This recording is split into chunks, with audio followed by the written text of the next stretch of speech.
Hello hello viewers, this is me Rida Rubab and welcome back to my YouTube channel. आज के इस vlog में आप लोग के साथ शेयर करने वाली हूँ बहुत सारी ऐसी खूबसूरत सी जगहें जो कि सलाला में लोकेटेड हैं और ख़रीफ सीज़न में सारी वाटरफॉल्स एक्टिव हो जाती हैं। बहुत सारे ऐसे लोग होते हैं जो लोग प्लान करते हैं सलाला विज़िट करने के लिए। फ़र्स्ट टाइम ही विज़िट करना होता है, लोगों से सुना होता है कि सलाला में बहुत ही प्यारी प्यारी सी जगह हैं, नेचुरल ब्यूटी है, वाटरफॉल्स हैं और बहुत ही अच्छी अच्छी प्लेसेस हैं। तो उनको होता है कि भाई हम एक दफ़ा देख लें, हमें तसल्ली हो जाए कि वाकई बहुत खूबसूरत है, वाकई वहाँ पे नेचर ब्यूटी है या नहीं है। तो उसी हवाले से मैंने सोचा कि थोड़ी सी अपडेट आप लोग को दे देती हूँ। बहुत सारी जगह नहीं है, कुछ ऐसी जगह हैं जो मैंने जुलाई और अगस्त के महीने में एक्सप्लोर की हैं। तो वो वाली सारी जगह आप लोग के साथ मैं शेयर करने वाली हूँ इस व्लॉग में। यहाँ पे जोन जोन सी भी आपको क्लिप नज़र आएगी उसके ऊपर मैंने उस जगह का नाम भी मेंशन कर दिया है, ताकि आप लोग को अगर यहाँ पे देख के तसल्ली नहीं होती है तो आप लोग जो है वो यूट्यूब पे या फिर गूगल पे भी सर्च कर सकते हैं इन सारी जगहों के नेम्स के साथ। तो ये सारी वाटरफॉल्स जो हैं वो एक्टिव हो जाती हैं अगस्त मिड में, क्योंकि जुलाई के महीने में बारिशें होती हैं, बहुत ज़्यादा बारिशें होती हैं और बहुत ज़्यादा पानी एक जगह पे इकट्ठा हो जाता है। फिर वो वाटरफॉल की शक्ल में, आबशारों की शक्ल में आप लोग को देखने को मिलता है। और जो एक्टिव वाटरफॉल्स हैं वो रहती हैं मिड ऑफ अगस्त से लेके मिड ऑफ सितंबर तक या फिर एंड ऑफ सितंबर तक भी आप लोग कह सकते हैं। ठीक है, इस टाइम में आप लोग को बहुत सारी वाटरफॉल्स मिलेंगी, बहुत सारी नहीं बल्कि कई वाटरफॉल्स मिलेंगी। बहुत सारी तो ऐसी वाटरफॉल्स होती हैं जो कि हर सीज़न में एक्सप्लोर होती हैं, जिसके बारे में किसी को पता ही नहीं होता। यानी कि मेन जो वाटरफॉल्स हैं, वादी दरबात वाटरफॉल है, एंड गर्जेज वाटरफॉल है, एंड रोप वाटरफॉल है, एंड गेद वाटरफॉल है। इसी तरह से बहुत सारी ऐसी वाटरफॉल्स हैं जिनके बारे में लोगों को पता है ऑलरेडी। सोशल मीडिया पे इनके बारे में सारी डिटेल्स मौजूद हैं, यूट्यूब पे और इसके अलावा गूगल पे मैप्स पे भी आपको मिल जाएंगी। लेकिन फिर भी बहुत सारी ऐसी जगह हैं जिनके बारे में कोई भी डिटेल यूट्यूब पे या फिर गूगल मैप पे आपको नहीं मिलेगी। यानी कि ये जो न्यूली डिस्कवर्ड वाटरफॉल अभी आप लोग देख रहे हैं वीडियो क्लिप, ये हम लोगों ने इसी साल डिस्कवर की ना। और हम लोगों ने दो चार लोग थे जिन लोगों ने हमें रिकमेंड किया और इसके बारे में ज़्यादा लोगों को पता भी नहीं होता। तो प्लस पॉइंट ये होता है कि जब आपको ऐसी जगहों के बारे में पता चलता है तो आप वहाँ पे जाते हैं और आप उसको अच्छे तरीके से इंजॉय कर सकते हैं। आप देखें, यहाँ पे हम लोग गए थे तो बिल्कुल भी रश नहीं था। हाँ, यहाँ पे हमें एक सांप ज़रूर मिल गया, कोबरा स्नेक। उसकी भी एक रीज़न ये है कि यहाँ पे क्योंकि लोग आते जाते नहीं हैं, जहाँ पे लोगों का आना जाना स्टार्ट हो जाता है वहाँ पे इस तरह की चीज़ें नहीं आती, क्योंकि ये जानवर जो होते हैं वो इंसानों से डरते हैं और साउंड जब आती है या आवाज़ आती है तो ये सारी चीज़ें भाग जाती हैं। तो क्योंकि ये न्यूली डिस्कवर्ड थी, इसके बारे में ज़्यादा लोगों को पता नहीं था, तो इसी वजह से हमें यहाँ पे स्नेक देखने को मिल गया। और उसके बाद जब मैंने वीडियो डाली तो लोग और भी ज़्यादा जो है वो क्या कह सकते हैं केयरफुल हो गए, तो वो इस जगह पे अवॉइड कर रहे थे आना। लेकिन जगह बहुत ज़्यादा हसीन थी, बहुत खूबसूरत थी, बिल्कुल एन ओथुम के पास थी। जबकि एन ओथुम पे जाने के लिए ट्रैफिक फुल जैम पैक थी, लेकिन उसके 2 ही मिनट पीछे ये वाटरफॉल थे, यहाँ पे कोई भी नहीं था किसी को, क्योंकि इस जगह के बारे में पता नहीं था।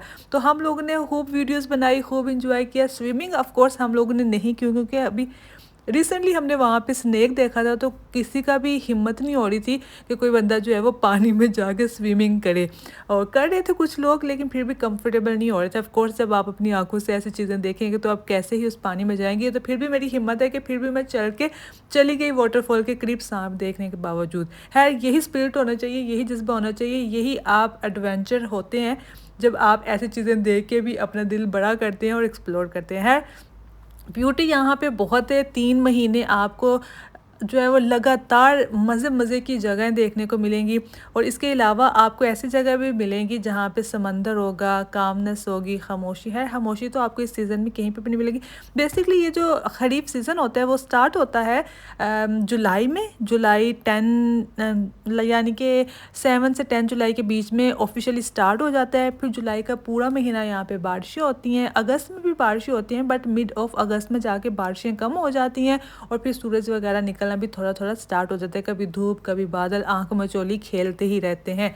उसके बाद क्या होता है कि वाटरफॉल्स जो होती हैं वो एक्टिव हो जाती हैं और फिर जो है सूरज निकलता है जब, तो ऑफ कोर्स पहले जब बादल होते हैं तो ये सीन होता है कि आपको क्लैरिटी नहीं मिलती। वो एक जो व्यूज़ होते हैं वो देखने को नहीं मिलते हैं। फोग फोग होती है हर जगह पे, हर जगह पे बारिश हो रही होती है, मच्छर हो रहा होता है।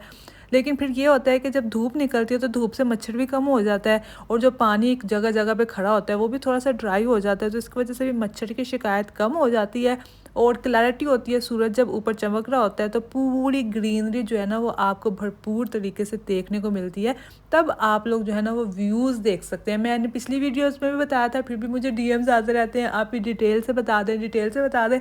तो डिटेल भाई यही है कि यही जुलाई अगस्त सितंबर 3 महीने है, 3 महीने ये मौसम रहता है।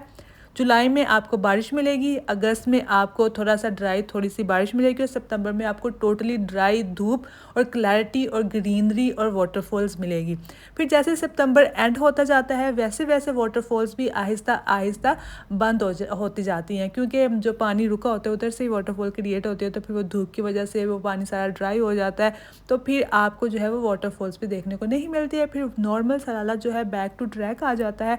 जैसे दूसरी जगह, जैसे दूसरे जीसीसी इलाके हैं वहाँ पे धूप होती है, गर्मी होती है, बट ये है कि यहाँ पे गर्मी नहीं होती। टेम्परेचर जो है वो यहाँ पे 25 to 30 के बीच में ही रहता है। समटाइम्स जब बहुत ज़्यादा यानी कि अप्रैल मार्च में थोड़ा ज़्यादा हो जाता है, लेकिन नॉर्मली अगर हम लोग कंपेयर करें किसी भी कंट्री में, जीसीसी की किसी भी कंट्री के साथ सलाला को कंपेयर करें तो वे बेटर यहाँ का मौसम रहता है। रातें तो वैसे ही यहाँ की ठंडी होती हैं, आप समंदर पर जाके बैठ जाओ, बड़ा ही काम सा, पीसफुल सा, बड़ा अच्छा इन्वायरमेंट होता है। अभी ये जो क्लिप आप देख रहे हैं जबल समहान का है, यहाँ पे तो टेम्परेचर अच्छा ही होता है। आप जब भी चले जाएं यहाँ पे आपको हमेशा ठंड लग रही होती है, हवा चल रही होती है, और अगर आपको बादल मिल जाएं फिर तो क्या ही बात है।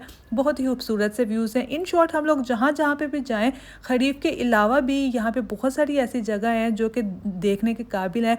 यहाँ पे हमारे इस्लामिक तारीख़ के हवाले से, इस्लामिक हिस्ट्री के हवाले से भी बहुत सारी ऐसी चीज़ें हैं, जगह हैं जहाँ पे आप विज़िट कर सकते हैं, वर्थ विज़िट है। और बहुत सारी ऐसी जगह हैं जो कि मुसलमानों के लिए बहुत अहमियत की हामिल है। खैर ये सारी रिकॉर्डिंग मैंने एक ही गो में की है, मैंने कोई फुल स्टॉप नहीं किया, कहीं पे भी स्टॉप नहीं किया, जो मेरे मुंह में आया मैंने बोल दिया। आई होप कि आप लोगों के लिए ये हेल्पफुल होगा। और अगर आप मेरे चैनल पे नए हैं तो चैनल को भी सब्सक्राइब कीजिएगा और कमेंट करके ज़रूर बताइएगा। अल्लाह हाफिज़, बाय।